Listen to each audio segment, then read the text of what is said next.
Ok mọi người, đây là cái set khay đựng của nhà CKM nhỏ mà có vỏ cho mọi người nhá. Đây là set 4 khay gồm có kích thước là 16 này, 18, 20 và 22 cho mọi người nhá. Đó, 4 size. Thì cái em khay đựng này thì nó siêu hot hit luôn nha mọi người. Đây mình sẽ lấy một cái cho mọi người xem về cái độ dày của nó. Cái em này thì được làm bằng inox 18/10 nha mọi người. Inox 18/10, độ dày là 1mm nha. Đó, mọi người có thể nhìn cái độ dày của nó. Lòng này, đáy này. Siêu dày nha mọi người. Đó, cực dày luôn ạ.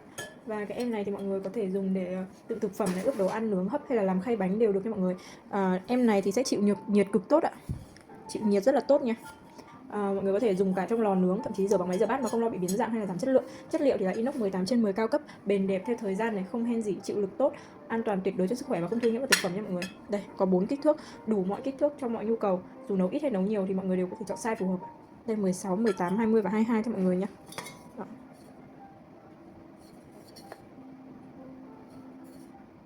Rất là dày dặn ạ.